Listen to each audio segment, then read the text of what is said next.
To speak today, the portion from the Bible I have selected is Matthew chapter 7, verse 24 through 27.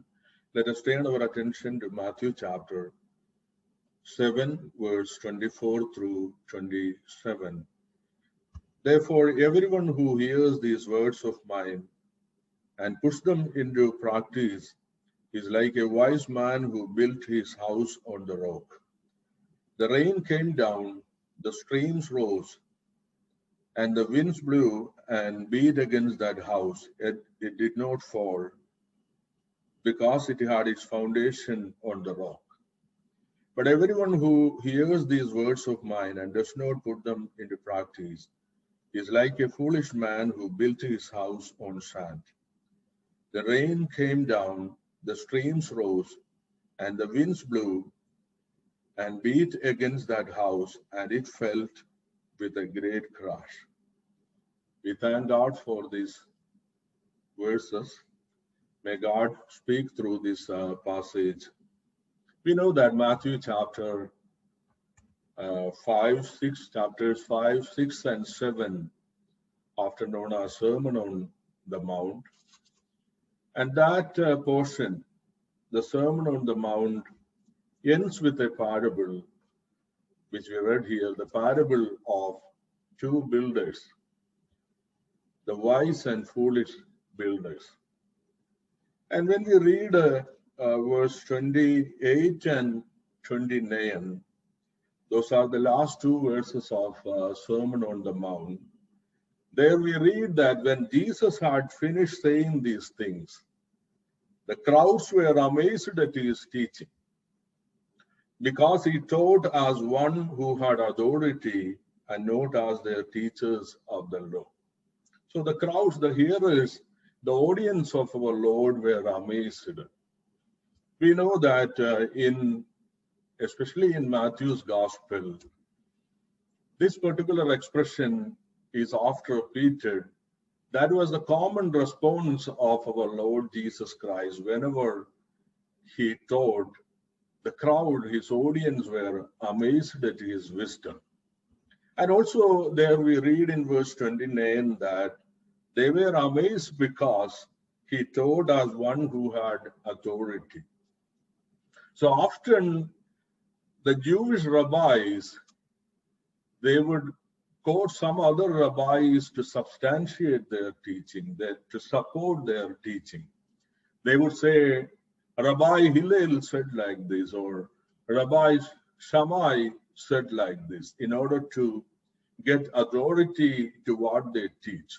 To substantiate their teaching, they would quote or cite some other rabbis before them, or some known rabbis. We all preachers do that. We would quote some other else to substantiate our poem. But look at Jesus, especially in Sermon on the Mount. He says, you have heard this, but I say unto you. So his hearers could feel the authority in his words. In order to substantiate his teaching, he had no need to quote someone else, some other rabbis. But he just said this, you have heard like this, but I tell you, I command you, I say unto you. So they could feel the authority. And I told you, the Sermon on the Mount ends with the parable of wise and foolish builders. I know that this passage is very familiar to us. We have heard many sermons based on this. So it begins with the verse 24, begins with the therefore. And as we always say, when we read therefore, it takes us back to the previous section. There is a connection to the previous passage. So the previous section, which begins with verse 15, what it talks about? It talks about, especially come to verse 21, there our Lord says, not everyone who says to me, Lord, Lord, will enter the kingdom of heaven, but only he who does the will of my Father who is in heaven.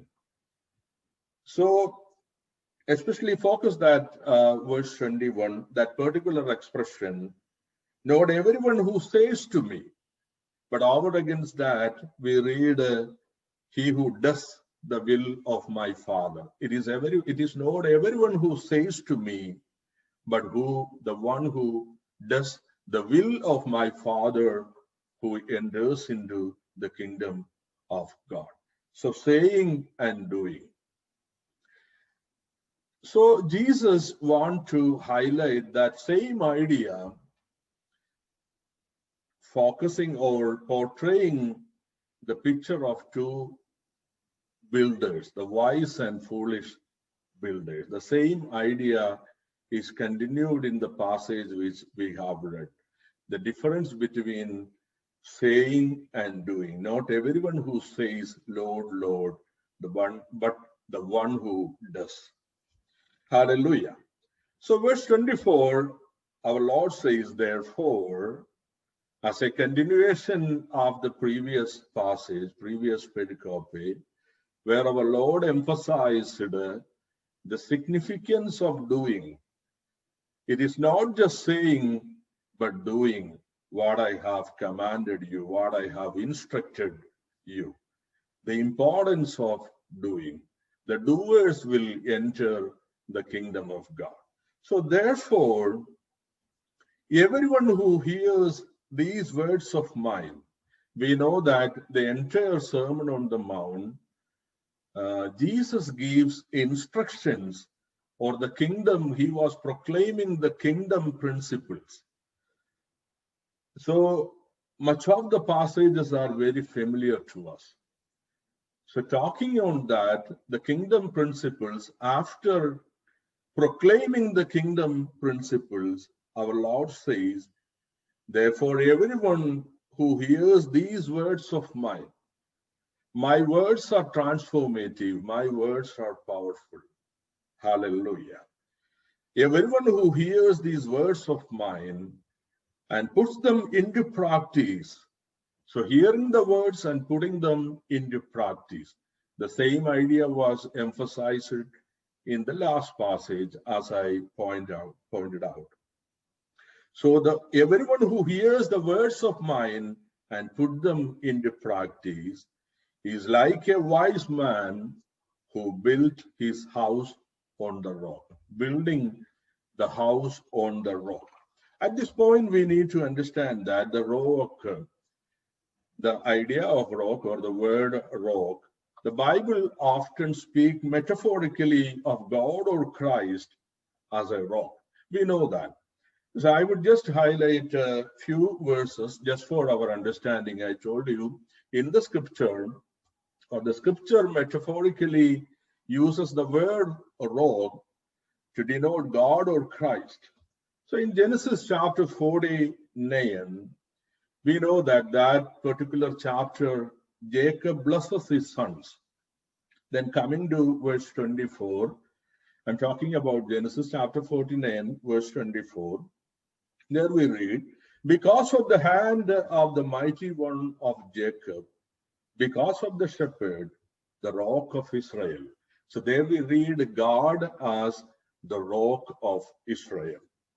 Then again, Psalm number 18, verse 2, there we read that particular verse is very familiar to us. The Lord is my rock, my fortress, and my deliverer. My God is my rock, in whom I take refuge. Praise God. Our God is our rock. He is our refuge. Then in 1 Corinthians chapter 10, verse 4, there we read, for they drank, talking about Israelites, their wilderness journey. Paul says, they drank from the spiritual rock, the spiritual rock. It is not literal, but spiritual rock that accompanied them, and that rock was Christ. So I told you, in the scripture often speaks metaphorically of God or Christ as rock. So keeping that in mind, we come to the passage. We understand that Jesus Christ is a rock. God is the rock. The teachings of Jesus Christ, metaphorically considered to be rock. So come back to the passage. Our Lord very confidently says, everyone who hears these words of mine, but not only hearing, putting them into practice, is like a wise man who built his house on the rock, building house on the rock. Then in verse 25, the rain came down, the streams rose, and the winds blew and beat against that house. The adverse situations. We know that rain came down. We read there in verse 25, rain came down. Just for your understanding, the Holy Land, the Palestine, is known for its torrential rains that often cause disastrous floods. So the adverse situation came. What was that adverse situation? The rain came down, the streams rose, and the winds blew and beat against that house. Then what was the outcome? Our Lord said, yet it did not fall. Why? It had its foundation on the rock. Hallelujah. So wise man built his house on a solid foundation or a rock. So two buildings, our Lord is talking about two buildings. One house built on the foundation of rock, and that makes the builder wise. Then in verse 26, but everyone who hears these words of mine and does not put them into practice is like a foolish man. So another section of people who hears the word but does not put them into practice, they are, or he is, or she is, our Lord says, like a foolish man who built his house on sand. So two foundations, one man building his house on rock. Rock is considered to be solid foundation, strong foundation. But there is another man who built his house on sands. We know that all builders, they are very much aware of foundation or conscious of what kind of foundation they are putting for their building. We all know that the foundation is very significant as far as a building is concerned. It is on a solid foundation that a good building comes up. So foundation is very significant. And Jesus' hearers also know this fact very well.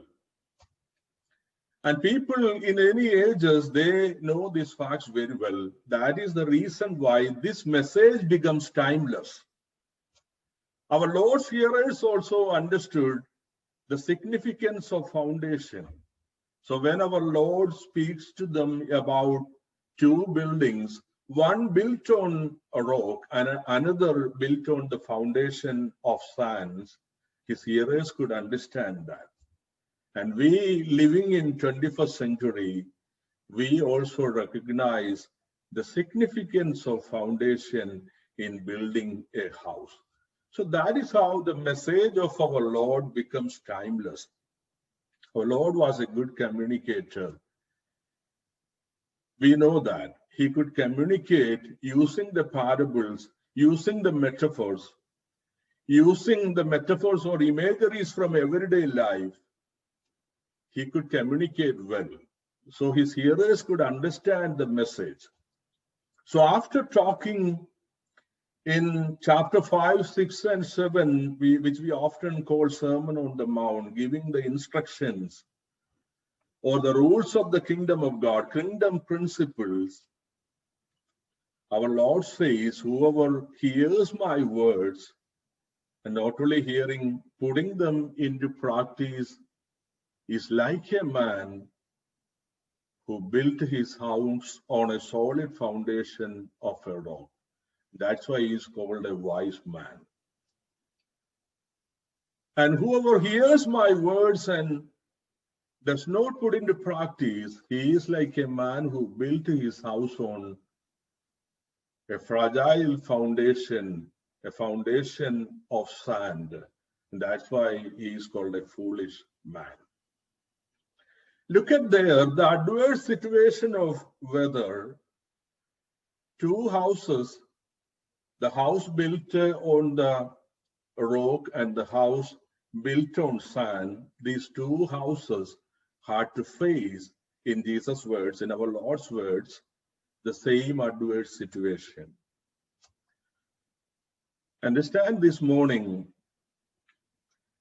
that we as the people of God, we as the children of God, or we who have the solid foundation on Jesus Christ, the rock, and the people who are outside or people who do not put their foundation of Jesus Christ, these two groups have the same adverse situations. They have to face the same situation, face the same condition. We know that in 1 Corinthians, even Paul says, we also have to face the same temptations which others also have. There Paul says, but God is faithful. Hallelujah. So what makes the difference? So see in verse 25, the rain came down, the streams rose, and the wind blew and beat against the house. In verse 27 also, in relation to the house built on sand, the same situations we read there. The rain came down, the streams rose, and the winds blew and beat against that house. But the first house, it did not fall. And the second house, it fell. And there we read with a great crash. What differentiated these two houses? As we read there, the first house did not fall because it was built on rock. And we know that as we read there, that is Jesus Christ and his teachings. The second house, the same situations, the adverse situations, conditions of weather, the second house also had to face, but it fell because its foundation was on sand. So this morning, as we meditate this word, we understand that we all go through the same temptation struggles. We all have some common situations, adverse situations. But what helps us to stand firm? That is our trust in the solid foundation. That is our decision to put into practice what our Lord teaches us. Not simply hearers, but doers of the word. We know that foundation is not often seen. We cannot see the foundation of a house. But how we know that the foundation of a particular house is strong? The situations that, as we read here, the adverse condition, the weather threats decides or determines what kind of foundation a particular house has. So let me tell you the temptations we face in our everyday life, the tensions or struggles or the attacks from the evil, the devil. It is then only we realize, or the people around us realize, that what kind of foundation we have. Hallelujah. So let me tell you, let me ask you to meditate on what is our foundation? Is it Jesus Christ, the rock? Is our house, our life is built on the solid foundation? What differentiates us from others? So when Jesus speaks this, he is very confident. He says, one who that differentiates, that is the uniqueness of Jesus. That differentiates Jesus from others, other gurus, other leaders, other teachers. And his hearers could sense that difference, that uniqueness. They could sense that authority in him, in his words. When talking about authority, we need to understand that not only in his instructions, not only in his words, but in his deeds also, the people could experience or sense his authority. He forgave the sins. He healed the sick. He calmed the waves of the sea. So then also his disciples, his hearers could sense that authority in words and deeds. And especially in Matthew, coming to the end, our Lord himself in Matthew chapter 28 says, all authority in heaven and earth is given unto me. Shall we praise God? Hallelujah. We are serving the Lord who has all authority. He is the Lord of our life. Do you believe that?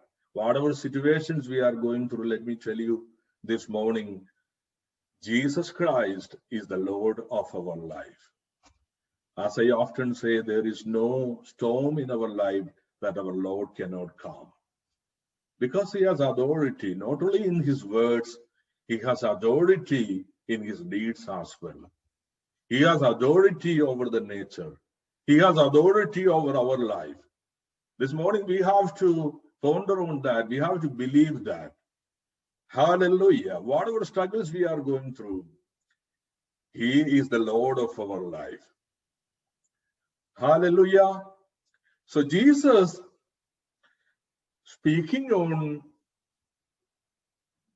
the people just hear, one group of people who just hear and they put those words into practice. And there is another group, they also hear the words, but they do not put into practice. Then our Lord differentiates these two groups by portraying these two buildings. I would just read it again and we would conclude this message. May not be everything. Therefore, everyone who hears these words of mine and puts them into practice, hallelujah, puts them into practice, not just hearers, but doers of the word, is like a wise man who built his house on the rock. The adverse situations that house also had to face, but it did not fall because its foundation was on the rock. But our Lord says, but everyone who hears these words of mine and does not put them into practice is like a foolish man who built his house on sand.